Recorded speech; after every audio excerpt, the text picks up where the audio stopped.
Definisi persaingan pasar sempurna.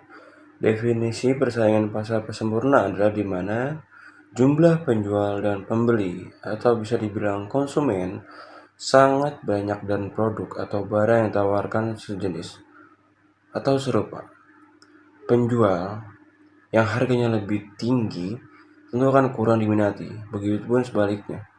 Hal inilah yang mendorong penjual untuk mengikuti harga yang berlaku di pasar, atau bisa dibilang price taker. Contoh barang yang dijual pada bentuk pasar ini adalah beras, gandum, batu bara, kentang, dan lain sebagainya. Harga dipengaruhi oleh permintaan atau bisa dibilang demand dan penawaran, bisa disebut supply, antara penjual dan pembeli. Pembeli memberikan permintaan antara sifat barang yang akan dibeli, sedangkan penjual menawarkan nilai barang yang akan dijual. Pertukaran antara nilai keduanya adalah salah satu keseimbangan harga. Karakteristik agar pasar dapat dikatakan pasar persaingan sempurna itu: A. Memproduksi barang yang homogen atau homogenitas produk. Yang B. Produsen dan konsumen memiliki pengetahuan atau informasi sempurna. Yang C. Output sebuah perusahaan relatif kecil dibanding output pasar. Dan D. Perusahaan penjual produknya dengan berpatokan pada harga yang ditentukan. E. Semua perusahaan bebas masuk dan keluar pasar. Kurva pasar persaingan sempurna. Permintaan total revenue, perusahaan dengan jumlah output dikali harga jual karena ketidakkemampuan penjual dan pembeli dalam mempengaruhi harga. Maka, harga secara otomatis telah ditentukan given oleh pasar. Dengan demikian, permintaan rata-rata dan penerimaan marginal adalah sama dengan harga. Dengan demikian, dapat digambarkan kurva permintaan dan penawaran sebagai berikut. C. Kelebihan dan kekurangan dari pasar persaingan sempurna. Pertama, tidak ada kekuasaan di pasar. Kedua, menggunakan biaya seminimal mungkin dalam melakukan produksi. Ketiga, menimbulkan biaya iklan dan produksi. Dan yang terakhir adalah informasi pasar yang jelas.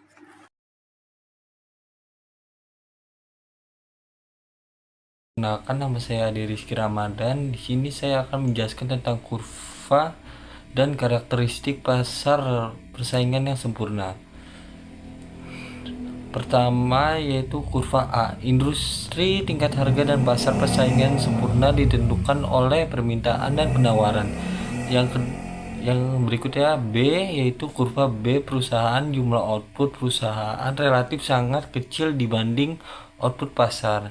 Yang C yaitu perusahaan individual bertindak sebagai price takers, maka kurva permintaan yang dihadapi oleh perusahaan berupa garis horizontal sebesar P. Kemudian ada kurva D. Kurva permintaan D sama dengan kurva permintaan rata-rata AR sama dengan kurva penerimaan marginal atau MR dan sama dengan harga P. Yang kemudian ada kurva E yaitu kurva permintaan total berbentuk garis lurus dengan sudut kemiringan positif bergerak mulai dari titik 0 sampai 0. Dan selanjutnya ada karakteristik pasar persaingan yang sempurna. Yang pertama yaitu produk homogen, membedakan produk dari suatu perusahaan, suatu dan lainnya. Yang kedua yaitu pengetahuan yang sempurna. Perusahaan tidak dapat memberikan harga tinggi dibanding perusahaan yang lainnya. Yang ketiga yaitu output relatif kecil. Yang keempat yaitu ketentuan harga pasar. Dan yang kelima yaitu kebebasan keluar masuk pasar. Selanjutnya adalah pasar monopolistik, adalah jenis pasar yang memiliki produk serupa atau homogen, tetapi setiap produk memiliki perbedaan tertentu. Diferensiasi ini menciptakan preferensi atau loyalitas pelanggan terhadap suatu produk atau merek tertentu. Dalam pasar monopolistik, penjual memiliki kemampuan untuk memengaruhi harga meskipun masih ada persaingan di antara produsen. Contoh perhitungan, diketahui fungsi permintaan perusahaan Herlambang dalam pasar persaingan monopolistik adalah P sama dengan 100 min 2Q, sedangkan fungsi biayanya adalah TC sama dengan 5 plus 2Q. Dalam hal ini, P sama dengan tingkat harga, Q sama dengan tingkat output, dan TC sama dengan biaya total. Tentukan kombinasi harga dan tingkat produksi yang memaksimumkan keuntungan perusahaan. Hitunglah laba yang diperoleh perusahaan. Penyelesaian P sama dengan 100 min 2Q, TR sama dengan PQ, TR sama dengan 100 min 2Q kuadrat, MR sama dengan 100 min 4Q, MC sama dengan 2 syarat tercapainya. Syarat tercapainya laba maksimum adalah MR sama dengan MC, 100 min 4Q sama dengan 2, 4Q sama dengan 98, Q sama dengan 24,5, P sama dengan 100 min 2X 24,5, P sama dengan 51, V sama dengan PQ minus TC sama dengan 51 X 24,5 min 5 plus 2 X 24,5 sama dengan 1195,5. Selanjutnya ada pasar oligopoli. Pasar oligopoli adalah pasar yang didominasi oleh beberapa perusahaan besar yang menguasai sebagian besar pangsa pasar. Produk yang dijual di pasar ini bisa homogen, misalnya semen atau baja, atau terdiferensiasi seperti mobil atau barang elektronik. Dalam pasar ini, kebijakan harga dan produksi dari satu perusahaan akan memengaruhi kebijakan perusahaan lainnya, karena ada hubungan saling ketergantungan yang kuat. Ciri-ciri pasar oligopoli: yang pertama, terdapat beberapa perusahaan besar. Yang kedua, produk homogen atau terdiferensiasi. Barang bisa berupa produk yang sama atau memiliki perbedaan seperti fitur atau kualitas tertentu. Yang ketiga, hambatan masuk tinggi. Perusahaan baru sulit memasuki pasar ini karena memerlukan modal besar dan menghadapi persaingan ketat. Yang keempat, ketergantungan antar perusahaan. Keputusan harga atau produksi dari satu perusahaan memengaruhi keputusan perusahaan lainnya. Yang kelima, peran besar iklan. Iklan yang kuat diperlukan untuk menarik pembeli baru atau mempertahankan pelanggan lama. Selanjutnya, kelebihan pasar oligopoli. Yang pertama, kendali atas harga. Penjual memiliki kendali atas harga tertentu. Yang kedua, inovasi dan kualitas. Persaingan mendorong perusahaan untuk berinovasi dan meningkatkan kualitas produk. Yang ketiga, efisiensi. Perusahaan berupaya meningkatkan efisiensi dalam produksi atau mengurangi biaya dan mempertahankan keuntungan. Kelemahan pasar oligopoli. Yang pertama, hambatan masuk tinggi yang menyulitkan perusahaan baru. Yang kedua, perang harga dapat menimbulkan kerugian besar bagi perusahaan yang terlibat. Yang ketiga, potensi kerjasama atau antar perusahaan dalam bentuk kartel yang merugikan konsumen dan persaingan sehat. Di sebelah saya ini ada sebuah gambar kurva. Kira-kira menurut kalian, gambar kurva yang ada di samping ini termasuk dalam kurva apa ya? Oke, di sini saya akan spill apa sih yang ada di kurva di samping saya ini. Jadi, kurva yang ada di samping saya ini merupakan contoh dari kurva persaingan pasar monopoli. Jadi, kurva ini merupakan hanya gambaran saja ya guys. Jadi, supaya teman-teman tahu bagaimana sih kurva dari persaingan pasar monopoli itu. Ya, jadi kurvanya seperti ini guys.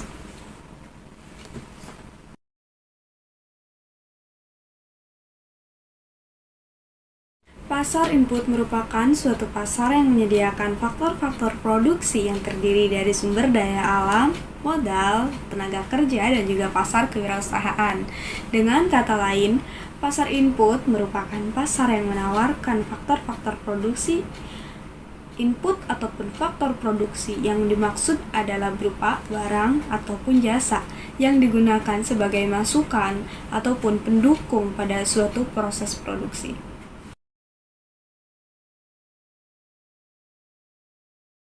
Di sini saya akan menjelaskan apa sih pengertian dari pasar output. Pasar output merupakan pasar yang menyediakan barang dan jasa. Di sini yang diperjualbelikan adalah produk hasil suatu usaha. Pasar ini menjual barang setengah jadi maupun barang jadi.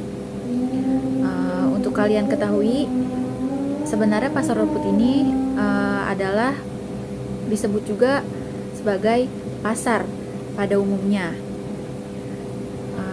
Setelah itu, di sini saya akan menjelaskan tentang ciri-ciri pasar input. Pasar yang pertama itu pasar ini mewujudkan kegiatan atau aktivitas dan tidak berwujud fisik. Yang kedua, pasar ini faktor permintaan dan penawaran dilakukan jumlah yang cukup besar.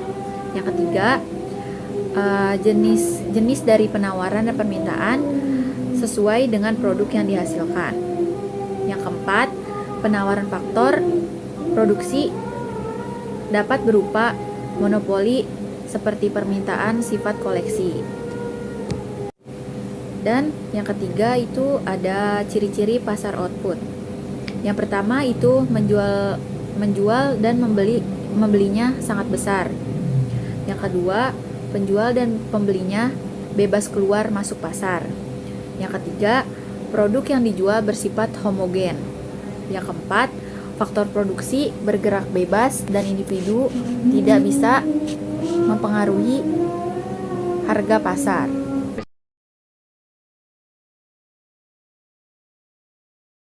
Pasar input dan output, serta saya juga akan menjelaskan kelebihan dan kekurangan pasar input. Yang pertama-tama saya akan menjelaskan perbedaan pasar input dan output. Yang pertama itu, pasar input menyediakan faktor produksi seperti tenaga kerja, modal, alam, dan kewirausahaan. Kalau pasar output menyediakan barang atau jasa hasil produksi.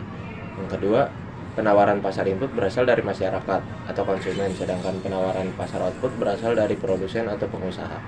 Yang ketiga, permintaan pasar input berasal dari produsen, sedangkan pasar output berasal dari masyarakat atau konsumen.